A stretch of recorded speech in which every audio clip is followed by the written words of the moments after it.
오늘 하나 주신 말씀은 우리 룻기서의 말씀입니다. 룻기서 2장 19절에서 23절까지 말씀.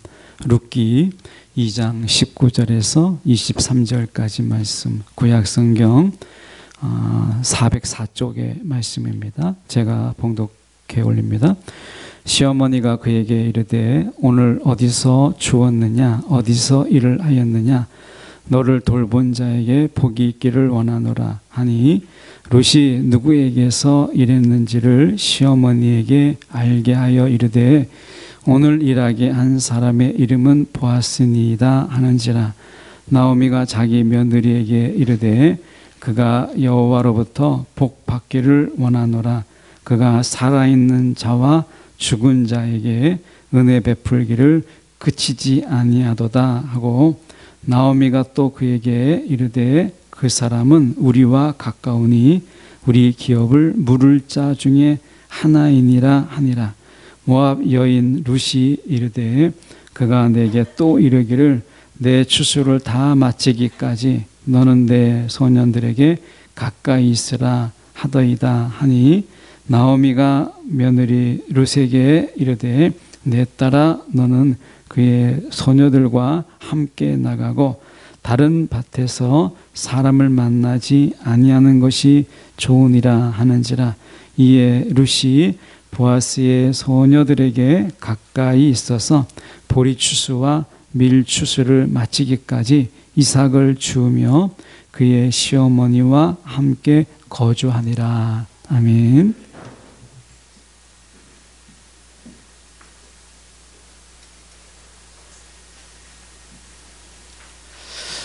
오늘 말씀을 통해서 물줄기 터진 은혜의 샘, 물줄기 터진 은혜의 샘이라는 제목으로 함께 말씀을 나누기를 원합니다.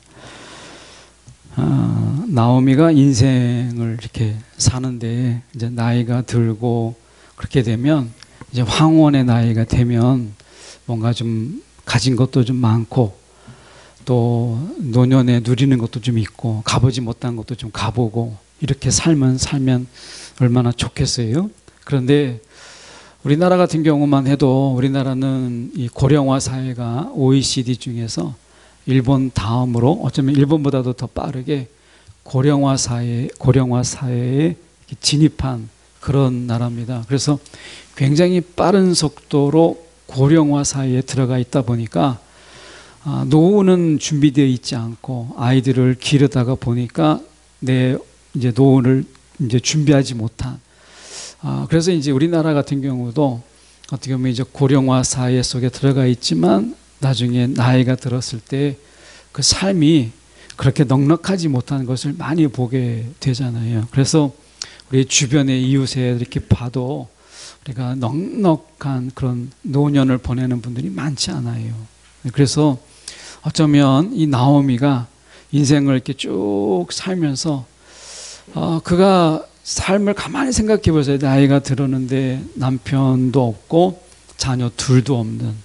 그래서 나오미가 원래 귀염둥이 또는 기쁨이라는 뜻인데 나오미가 베들레헴으로 다시 돌아왔을 때는 달랑 이제 모압 여인, 이방 여인의 며느리 하나만 딱 데리고 베들레헴으로 돌아왔어요. 보통 고향으로 돌아올 때는 좀 뭔가 이렇게 금이 환영하는 것처럼 사람들에게 삐까뻔쩍하게 뭔가 좀 자랑도 하고 돌아와야 되는데 뭐 남편 아들들 다 죽고 며느리 하나 딱 데리고 이제 베들레헴으로 오니 나오미의 꼴이 뭐가 되겠어요? 나오미가 인생을 살면서 그러면 모든 것을 다 잃어버리게만 했을까? 그의 삶 속에서 얻은 건 없을까라고 얘기했을 때 나오미가 그래도 하나 얻은 건 있는 것 같아요. 오늘 본문 속에서 저희가 보겠지만 이른 가운데, 비움 가운데, 비워지게 하시는 가운데 하나님이 채우시는 하나님, 이 채우시는 하나님을 나오미가 경험을 하거든요. 룻기에서 우리가 보면. 그래서 어떻게 보면 요한복음 2장 7절에도 보면 예수님께서 말씀하세요. 가나온 잔치잖아요. 그때 하인들에게 이야기합니다. 물을 채우라. 항아리에다가 물을 채우라. 그런데 아귀까지 가득히 채우는 것. 오히려 하나님은, 주님은 이제 물을 채우고 넘치게 하시는 것을 보게 돼요. 그게 우리 주님이라는 거예요.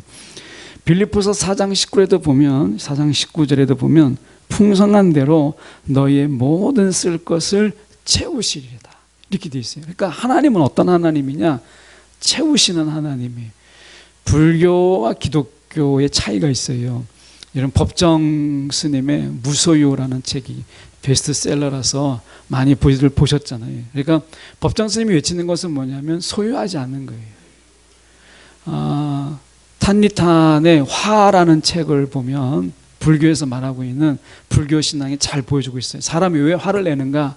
뭔가를 가지려고 하기 때문이 그렇다. 그러니까 사람이 화를 내지 않으려고 하면 어떻게 살 것인가? 그건 간단해요. 나를 비우면 돼요. 그래서 결국에는 비우는 삶, 이게 이제 불교죠. 그래서 나를 끊임없이 비우는 거예요.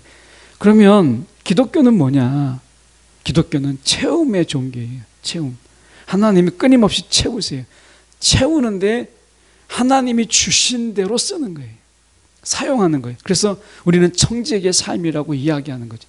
비움이 아니라 채우시는 이의 뜻대로 사는 것, 이것이 기독교예요.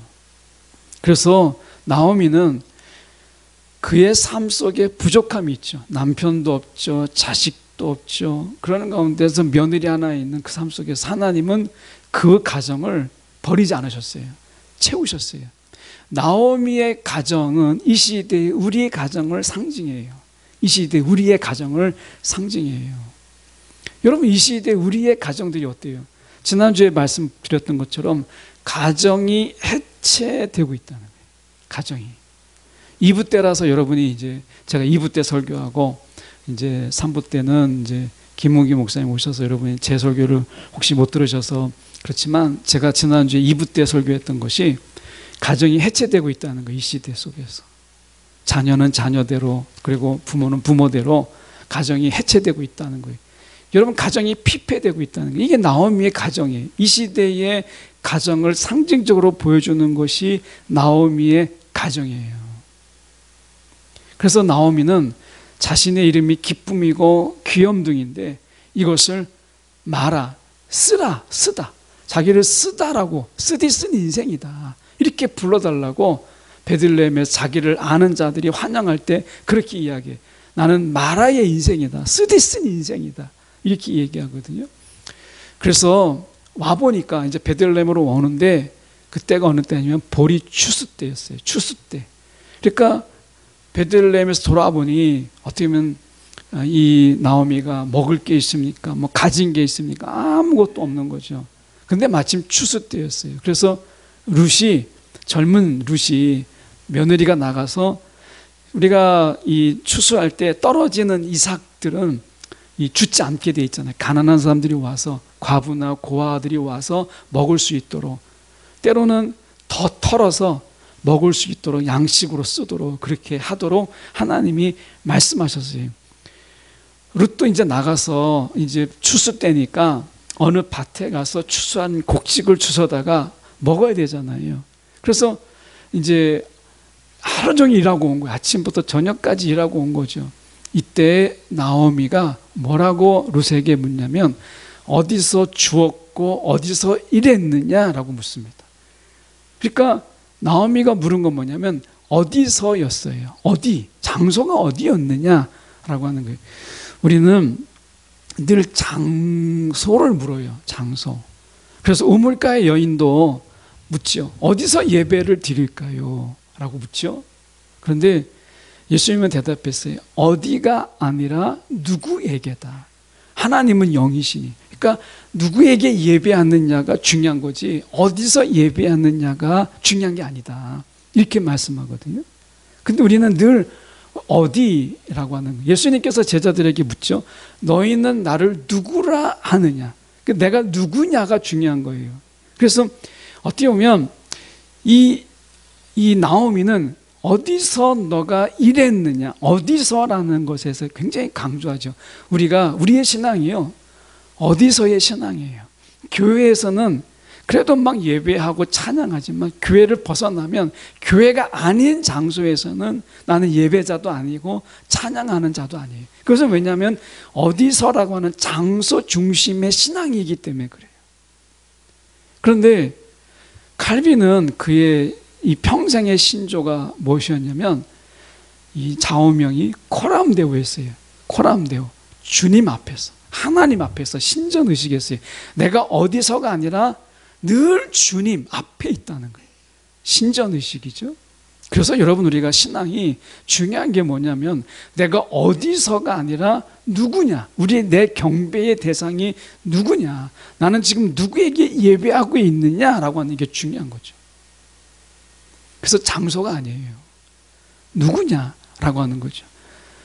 이 나오미가 어디서 일했느냐라고 물을 때 룻이요 뭐라고 얘기하냐면, 우리가 19절에 보면 이렇게 말씀합니다. 중반절에 보시면 룻이 누구에게서 일했는지를 누구에게서 일했는지 이렇게 얘기합니다.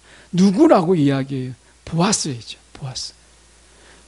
보아스니이다 이렇게 얘기합니다. 그러니까 어머니는 어디라고 물어봤는데 룻은 누구라고 대답을 했어요. 그러니까 이 누구의 신앙이 중요한 거예요. 내가 경배하는 분이 누구인지, 찬양하는 분이 누구인지, 내가 지금 이 시간에 예배하는 것이 누구인지가 중요한 거예요. 내가 지금 어디서, 장소 개념이면 내가 이 자리에 온 것이 예배예요. 장소는. 그런데 누구에게냐라고 하는 것은요, 이 순간에 내가 하나님 앞에서 내가 서는 것, 내가 그분을 만나는 것이 예배예요. 예배가 다르죠. 그러니까 어디서의 예배를 어디서라고 하는 장소 중심의 예배는 거기에 오면 되는 거예요. 그러면 예배예요. 이 장소를 떠나면 예배를 마친 거예요. 그런데 우리를 부르실 때 예배라고 하는 것은요, 시작이 있고 끝이 있는 게 아니라 예배의 지속이잖아요. 이 시간에 예배가 끝나면 예배가 끝나는 거예요? 아니잖아요. 예배는 계속되는 거죠. 예배의 모양만 달라지는 거예요. 그런 의미에서 우리는 누구라고 하는 것이 중요한 거예요. 누구. 결국 우리는 하나님께 예배하는 거예요. 그럼 하나님이 누구라고 말씀하세요? 하나님은 영이시니. 이 말씀은 아니 계신 곳이 없다라는 거예요. 장소가 중요한 게 아니라는 거죠. 내가 어느 곳에든지 나는 예배자인 거예요. 그래서 내가 누구 중심의 예배는 이 속에서 내가 하나님의 음성을 듣고 내가 하나님을 만나고 그리고 하나님의 그 만지심을 내가 경험하는 거예요. 이게 예배예요. 내게 장소 와 있는 것은 예배가 아니에요. 장소가 중요하지 않다는 게 아니라 장소에 왔다는 것만으로 예배를 대신하려고 하는 마음은 잘못됐다는 거예요. 내가 그 장소에 와 있기 때문에 예배다라고 하는 것은 잘못된 거예요. 하나님은 장소가 아니라 누구냐는 거예요. 내가 지금 만나고자 하는 분이 누구냐는 거예요. 우리는 사람을 만나러 온 게 아니잖아요. 이 시간에 하나님을 만나기 위해서 온 거잖아요. 그러니까 내가 하나님의 음성을 듣고 하나님을 만나고 그분의 만지심을 경험하는 것이 예배지, 이 자리에 와 있다는 것이 예배가 아니라는 거예요. 룻은 누구라고 이야기해요? 그게 보아스다라고 얘기해요. 이 한마디가 나오미를 깨뜨려요. 어디서 중심의 삶을 살았던 이 나오미를 깨는 거예요. 나오미는 어떻게 살았어요? 베들레헴에 기근이 들었어요. 그러니까 베들레헴을 떠나서 모압으로 갔던 사람이에요. 장소의 이동, 장소 중심의 신앙이었어요, 나오미가. 그런데 룻은요, 누구라고 이야기함으로 인해서 잠자고 있는 나오미의 신앙을 깨워요. 그게 저희가 말씀 속에 20절이에요. 20절에 보면 여기에서 이제 완전히 나오미의 인생이 변화되기 시작하는데, 20절에 보면 나오미가 자기 며느리에게 이르되 그가 이렇게 얘기해요. 그가 여호와로부터 복받기를 원하노라 이렇게 말하면서, 이 구절은 중요한 구절인데 제가 다시 반복할 거예요. 이제 보아스를 설명하면서 이렇게 얘기합니다.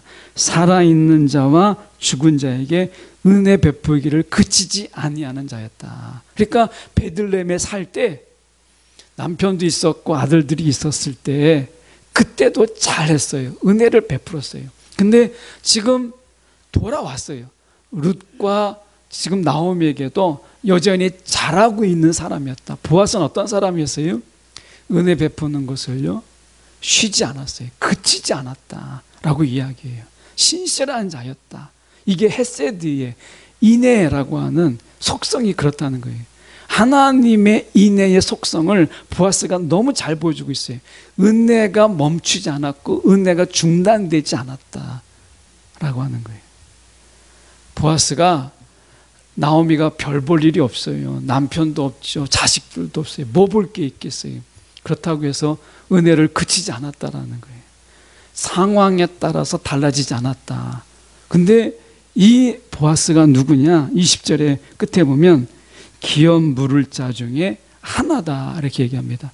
이 기업 물을 자라는 말이 좀 번역이 그래서 그렇지 사실은 히브리어로 고엘이라는 뜻이에요. 고엘. 이 고엘은 이 세 가지의 단어의 뜻을 동시에 품고 있어요.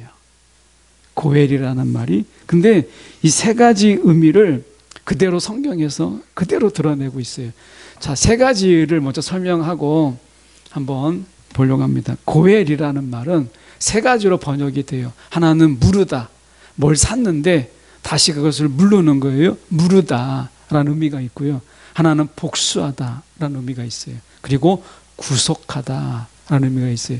이 고엘이라는 말은 그냥 고엘로 알아두시는 것도 좋아요. 많이 나오는 말이니까. 그래서 이 기업 물을 자 고엘이라는 말은 무르다, 복수하다, 그리고 구속하다. 이 세 가지 의미를 그대로 가지고 있어요.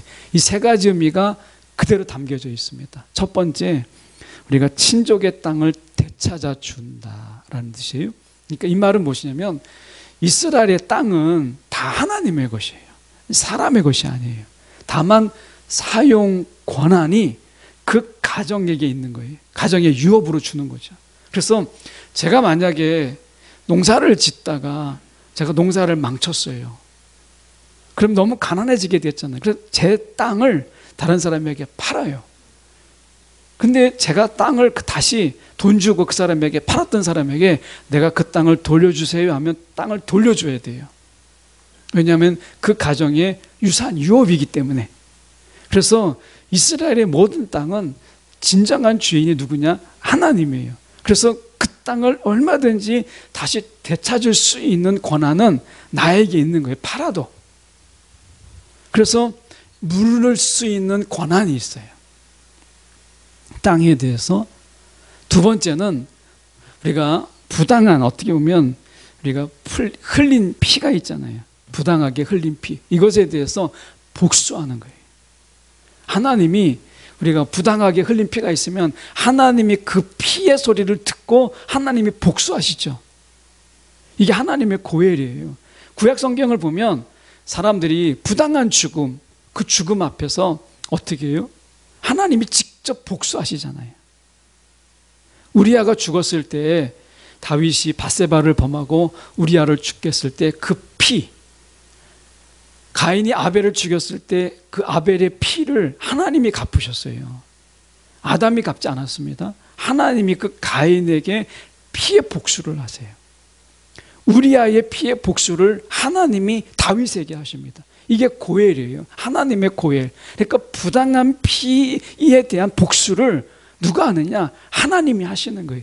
이스라엘이 하나님이 심판하는 가운데서 아수르와 바벨론에 의해서 처참하게 남유다와 북이스라엘이 처참하게 죽게 되었을 때 그들이 하나님이 허락하신 것보다 더 잔인하게 이 아수르와 바벨론이 남유다 북이스라엘 이렇게 멸망시켰거든요. 이것에 대한 복수가 누가 했어요? 하나님이 하셨어요. 이 피의 복수를. 그러니까 하나님은 고엘의 하나님이세요. 고엘. 우리를 되찾아 주시고 잃어버린 것을 되찾아 주시고 부당한 피의 복수를 누가 하시느냐? 하나님이 하세요. 세 번째가 이거는 좀 어려운 건데요. 이 남수단에 가면 이 남수단의 기대 수명이 50세가 안 됩니다. 내전이 50년 동안 넘게 되다 보니까 많은 사람들이 죽게 되었어요. 그리고 지금도 고아가 생기는 것은 이게 이 에이즈 때문에 그래요.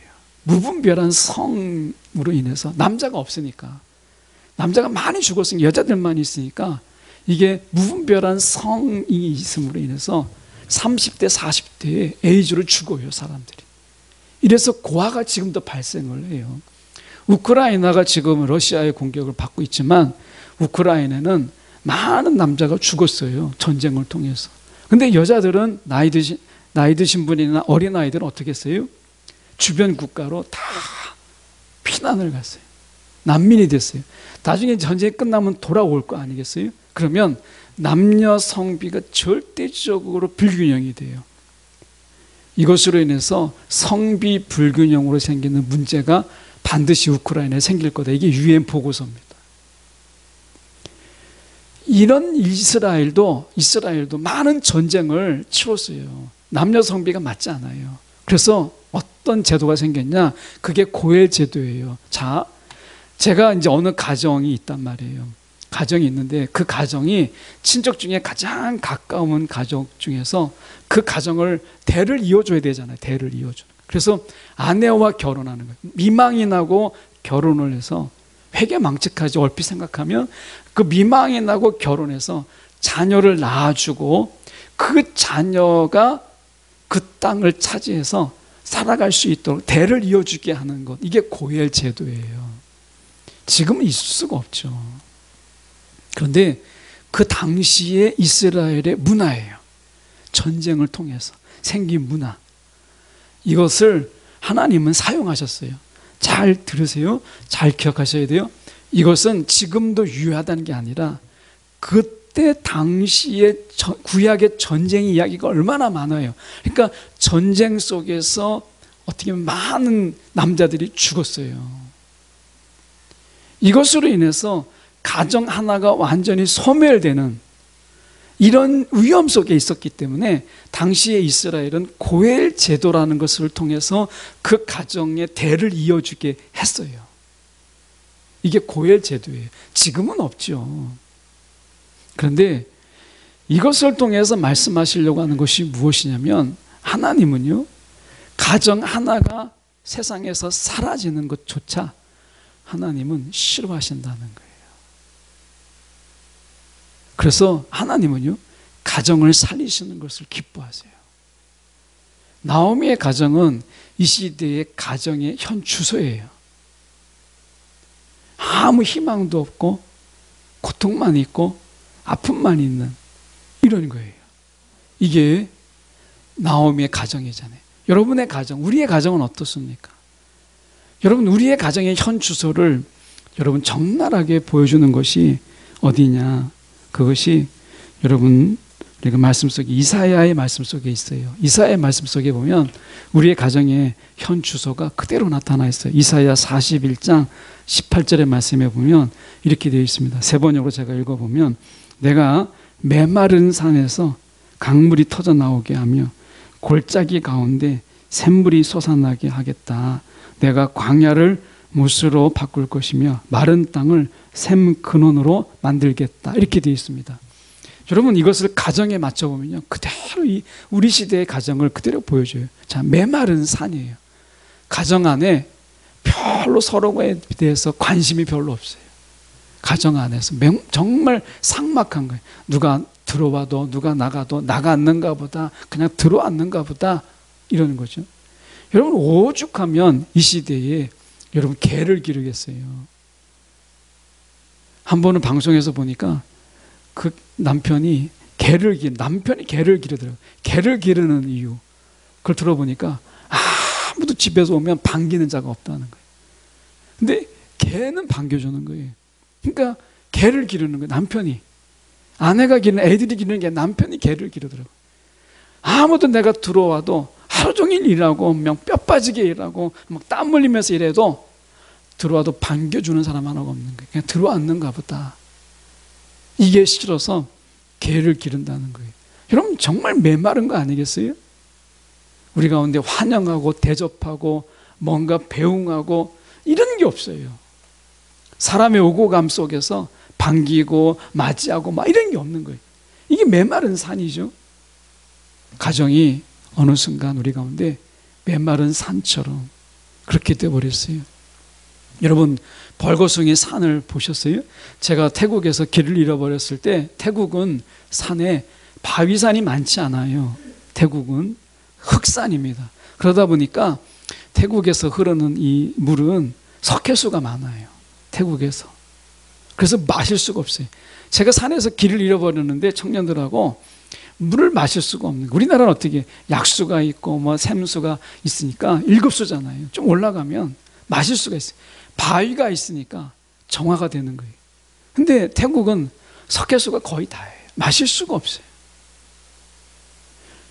여러분, 우리가 메마른 삶, 마실 수 없는 물이 흐르는 그 산, 정말 몸이 건조한 산, 가정이라고 하는 것이 이제 나오미 가정처럼 정말 가정이라고 하는 것이 연결점도 없고 접촉점도 없고 이런 메마른 산인 거예요. 더군다나 골짜기가 있어요. 여러분, 골짜기가 뭐겠어요? 세대 간의 골짜기. 우리 가운데 있지 않아요? 세대 간의 골짜기. 자녀는 부모를 이해를 못하고 부모는 자녀를 인정하지 않아요. 자녀의 꿈과 소망이 무엇인지 인정하지 않아요. 자녀의 꿈을 부모가 결정을 해요. 부모가 자녀를 인정하지 않고요. 자식은 부모의 세대의 그 어려움을 인정하지 않아요. 자신들을 먹여 살리고 자신들을 막 옷 입혀주고 하느라고 자기가 먹지 못했던 그 어려운 시절을 인정하지 못해요. 알지 못하죠. 들으려 하지 않아요. 나 때는 말이야 듣지 않으려고 해요. 아이들이 그런 얘기 하잖아요. 승민이가 그런 얘기 하던데, 배고프면 냉장고 열면서 먹으면 되지. 이런 얘기 이해를 못하는 거죠. 여러분, 그러니까 세대 간의 이 골짜기가 너무 깊어진 거예요. 골짜기가 메워지지 않는 거예요. 세대 간에만 그렇습니까? 형제지간 속에서도 그 골짜기가 너무 깊어진 거예요. 제가 아는 가정의 이야기를 들어보니까 그 가정은 이 엄마하고 딸하고 이 갈등이 너무 심한 거예요. 집안에서 이 갈등이 심해가지고 딸이 독립선언을 했어요. 직장 없는데. 그래가지고 어떻게 했냐면, 그러면 너가 혼자 나가기 무서우니까 그러면 여동생 같이, 동생하고 같이 나가라. 그래가지고 하도 이 갈등이 너무 심하고 이게 서로 상처가 깊어지니까 그래서 딸들을 독립해 줬어요. 이 생활비를 다 대주면서 독립을 시킨 거예요. 갈등이 심하니까. 세대 간의 갈등과 형제 간의 갈등이 지금 골짜기를 이루고 있다는 거예요. 이게 가정의 현실이라는 거예요. 그뿐이 아니라 광야. 여러분, 광야는 성경에서 사막으로 번역이 돼요. 영어 성경에서 사막이에요. 사막. 여러분, 지금 이 지구가 어떤 상황인 줄 아십니까? 이 대륙은요 점점 사막이 넓어지고 있어요. 중국 대륙도요, 여러분, 사막이 점점 많아지고 있습니다. 사막은 많아지고요, 지금 지구 온난화 때문에 바닷물의 이 수위는 올라가고 있어요. 사람이 딛고 살 수 있는 땅이 적어지고 있어요. 사막은 많아지고 바닷물의 수면은 올라가고 있어요. 사람이 어디서 살아요? 점점 사람이 살 곳이 적어지고 있어요. 가정이 그래요. 가정이 내 발 디딜 곳이 없는 거예요. 가정이 마치 사막 같은 거예요. 가정이 사막 같은 거예요. 여러분, 그래서 가정을 회피하고 가정에 들어오지 않고 가정을 배회하잖아요. 여러분, 가정을 배회하는 가정들이 얼마나 많습니까? 이게 나오미의 가정, 쓰디쓴 가정, 달콤한 뭐 스위트홈, 이런 건 정말 옛날 이야기예요. 스위트홈. 이 가정이 지금은 스위트홈이 아니라 지금 마라의 가정, 너무나 쓰디쓴 가정. 이게 이 나오미의 가정이 현대 사회의 가정을 그대로 보여주고 있는 거예요. 그러면 이런 가정 속에서 하나님의 대책은 무엇인가? 하나님은 가정을 살리시기를 원하시는데, 그게 오늘 말씀 속에서 오늘 보면 오늘 말씀 이렇게 말씀합니다. 23절에 보시면 이렇게 말씀해요. 이에 룻이 보아스의 소녀들에게 가까이 있어서 보리추수와 밀추수를 마치기까지. 이 밀추수라고 하는 것은 초여름이에요. 우리나라로 얘기하면 초여름, 하나님의 시간, 하나님의 시간을 바라보라는 거예요. 하나님의 시간표를. 이게 지금 나오미의 가정이, 나오미가 지금 정신을 바짝 차린 거예요. 하나님이 일하시기 시작하셨거든요. 보아스의 밭에서 일했다라고 하는 것은 결코 우연이 아닌 거예요. 나오미가 볼 때 하나님의 사인이었고 하나님의 힌트였어요. 하나님의 일하심의 사인이었어요. 그래서 밀추수 마치기까지 이 하나님의 시간표 속에 그들은 정결함으로, 그리고 하나님을 바라는 시간으로, 그 시간을 기다림으로, 하나님이 어떻게 이 가정을, 이 나오미의 가정을 어떻게 하나님이 회복시키실 것인가를 나오미는 바라보기로 해요. 하나님이 스가랴서 말씀을, 스가랴 선지자를 통해서 이런 이야기를 합니다. 스가랴서 13장 1절에 보면 그 날이 오면 샘 하나가 터져서 다윗 집안과 예루살렘에 사는 사람들의 죄와 더러움을 씻어줄 것이다. 자, 그날 하나님의 때에 샘 하나, 아주 작은 이 샘 하나가 터짐으로 인해서 다윗 가정과 예루살렘을 하나님이 씻어주겠다고 이야기해요. 샘 하나 터지는 거. 여러분, 우리가 주의해야죠. 야, 샘 하나, 물줄기 하나 터지는 거. 이것으로 하나님이 예루살렘을 씻으시겠다는 거예요. 여러분, 디도서의 말씀에 보면 사도 바울은 이렇게 얘기합니다. 디도서 3장 5절에 보면 우리를 구원하시되 우리가 행하는 바 의로운 행위로 말미암지 아니하고 오직 그의 구밀하심을 따라 중생의 씻음과 성령의 새롭게 하심, 이렇게 돼 있어요. 성령의 새롭게 하심, 이렇게 돼 있어요. 이 시대에 하나님이 성령을 왜 주신 줄 아십니까? 가정을 살리기 위해서 그렇게 하신 거예요. 성령은요, 우리 개개인에게도 주시지만 성령의 은사는요, 공동체에게 주시는 거예요. 개인에게 주는 게 아닙니다. 이 공동체에게 주는 거예요. 이 성령을 우리 가운데 주시기 위해서 부활하신 거예요. 부활의 권능. 그래서 로마서의 말씀 속에서 이렇게 하나님은, 사도 바울은 우리 가운데 이야기, 로마서 1장 4절에 보면 성령으로는 죽은 자 가운데서 부활하심으로 나타내신 권능으로, 이렇게 되어 있어요. 부활의 권능. 여러분, 이 성령은 신약에서 생수에 비유돼요. 샘물이에요. 이 생수가 터져야 되는 거예요. 생수가. 그래서 이사야의 말씀을 이루셔야 돼요. 아까 이사야의 말씀이 어떻게 이야기했어요?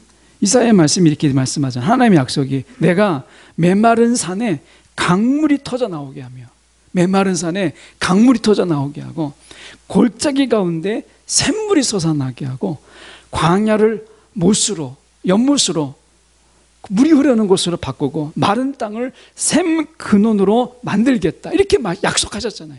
이 약속을 이루시기 위해서 우리 가운데 생수를 터뜨려야 되는데 그게 뭐냐면 성령이에요. 성령을 어떻게 터뜨려요? 성령이 용수숨 쳐야 되는데 이게 막고 있는 거예요.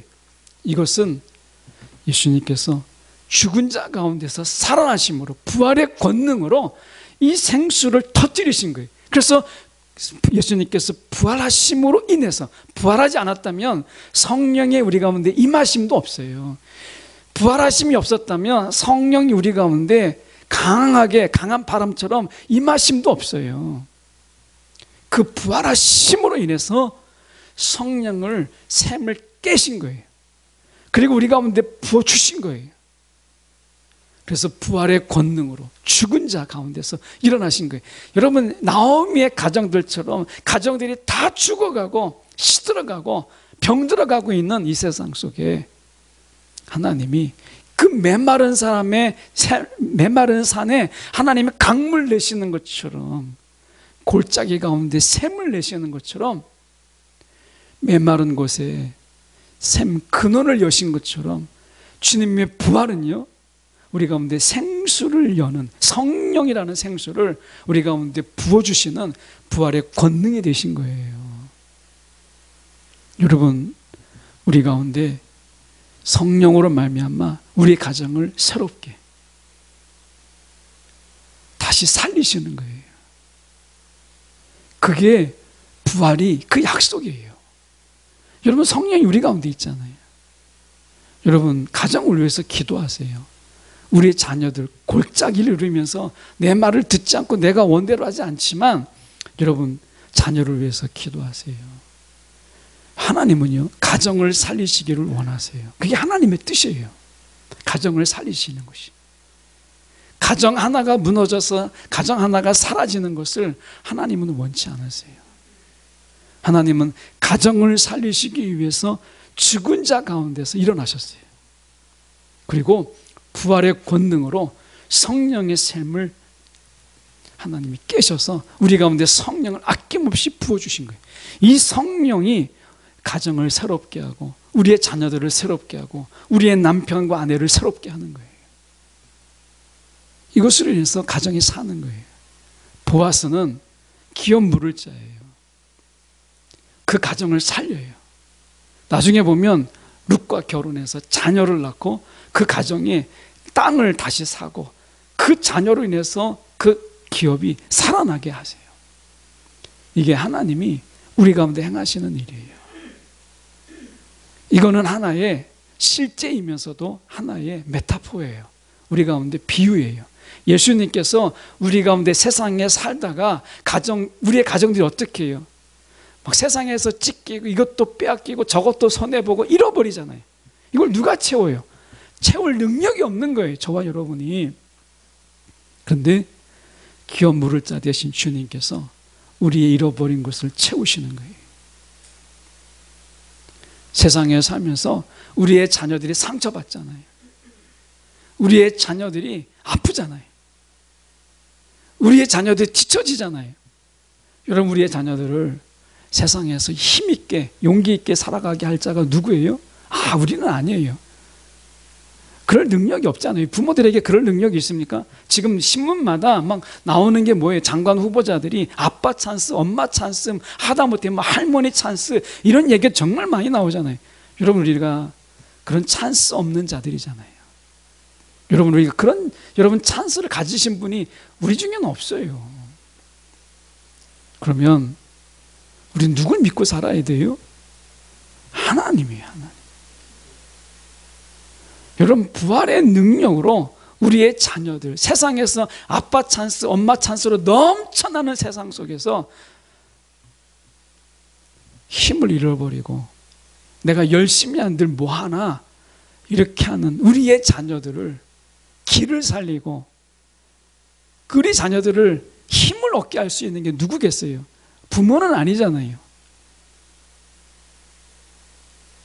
그렇다면 여러분, 부활의 능력 주님밖에 누가 있어요? 없잖아요.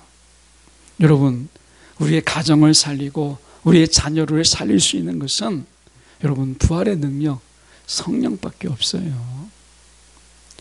부활의 능력으로 우리 가운데 성령의 생수를 트지 않으시면, 우리 가운데 쏟아붓지 아니하면 어려운 거예요. 그래서 나오미는 이 모든 것을 딱 한마디로 이야기했어요. 그게 오늘 본문 속에 나와요. 말씀해 보면 그게 20절입니다.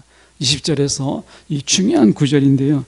이 본문의 표현은 히브리적으로 몇 군데 안 나옵니다. 자, 보시면 20절에 나오미가 자기 며느리에게 이르되 그가 여호와께로부터 복받기를 원하노라. 많은 복이 있습니다. 세상도 복을 주려고 해요. 세상에서 복을 주잖아요. 사단도 복을 줍니다. 사단은요, 사랑을 주지 않냐고 쾌락을 줘요. 사단은 여러분 복을 주지는 못해요. 근데 우리가 그걸 복이라고 생각해요. 쾌락이, 사랑보다 쾌락을 좋아하고 사랑보다 어떤 우리 가운데 향유 막 즐기는 이런 것을 더, 향락을 더 좋아하는 거예요. 세상은 그게 복이라고 생각하는 거예요. 사단은요, 그런 걸 줄 수 있어요. 그래서 사단의 복이 있고 세상의 복이 있어요. 여러분, 세상도 복을 줍니다. 여러분, 세상에서 가치에 맞는 복들이 있잖아요. 세상의 복들. 우리는 지금 장관 후보자들을 통해서 세상의 복들을 정말 눈물겹도록 누리고 있는 자들의 안타까움을 보잖아요. 여러분, 그런 속에서 우리가 살고 있는 거예요. 세상에 복이 있죠. 왜 없습니까? 세상에 주는 복. 그런데 나오미는 이야기해요. 모든 세상의 복도 있고 사단이 주는 복도 있고 많고 많은 복이 있는데 여호와께로부터 오는 복이 진짜다. 나오미가 이야기하잖아요. 여러분, 우리의 가정이 세상이 주는 복, 여러분 사단이 주는 복, 미혹의 복 이런 게 아니라 오늘 우리는 여호와께서만 주시는 그 복, 여호와께로부터 오는 복을 우리 가정이 받아서 누려야 되지 않겠어요? 나오미는요, 오직 하나님께로부터 오는 복으로 그가 기쁨을 회복했다는 거예요. 여러분, 이걸 위해서 기도하세요. 자녀를 위해서 기도하는 것이 뭐 하나님이 알아서 하시겠지, 자기들이 알아서 하겠지. 여러분, 기도를 중단했다면 자녀를 위해서 기도하세요. 자녀들은 부모를 위해서 기도하세요. 여호와께로부터 오는 복이 진짜예요. 이 복만이 영원한 복이에요. 여호와께로부터 오는 복을 누리는 가정이 되도록 여러분 기도하세요. 하나님은 이 복을 아끼지 않으셨어요. 그게 성령이에요. 성령의 부으심을 통해서 내가 더 이상 아끼는 게 없다, 이거잖아요. 부활의 능력으로 성령의 샘을 깨셨어요. 여러분, 우리가 노아의 홍수 때를 보면 홍수가 여러분 궁창에서 막 하늘에서 막 비가 내리는 것으로 여러분 온 지면의 물을 채울 수가 없어요. 성경을 우리가 찾아보지 않지만 그건 어떻게 했어요? 온 지면의 땅들이 열려요. 우리가 보통 광천수 막 이렇게 얘기하고 지하수 이렇게 얘기하면서 바위들 속에 갇혀져 있는 물들이 있잖아요. 이게 어마어마한 거예요. 이 물들이 어마어마. 여러분, 제수 삼다수, 뭐 저는 잘 모릅니다만은 제주 삼다수 물이 그게 한두 병을 마시는 게 아니잖아요. 그런데 그 물이 계속해서 나오는 걸 보면 여러분 그 안에 갇혀져 있는 그 물이 얼마나 많은 거예요. 또 채워지긴 하겠지만 여러분, 노아 홍수 때 그 많은 물들이 하늘에서만 떨어진 게 아닙니다. 땅속에 머금고 있던 물들이 다 터져 나온 거예요. 이 물을 누가 터뜨렸어요? 성령을 부활의 권능으로 그걸 트셔서 우리 가운데 생수가 이 메마른 산을 메꾸고 골짜기를 채우고 그리고 마른 땅에 근원이 되게 하신 거예요. 여러분, 우리 가정을 하나님은요 기필코 살리시기를 원하시고 살리실 거예요. 여러분, 가정에 대한 소망을 가지세요. 우리 가정에 대한 하나님의 복을 바라보세요. 하나님은 저와 여러분의 가정을 반드시 살리십니다. 이걸 기뻐하세요. 오늘 저와 여러분이 주님의 복으로 능히 살아가는 가정이 되기를 바라고 소망하는 저와 여러분 되기를 간절히 바랍니다. 기도하겠습니다. 사랑의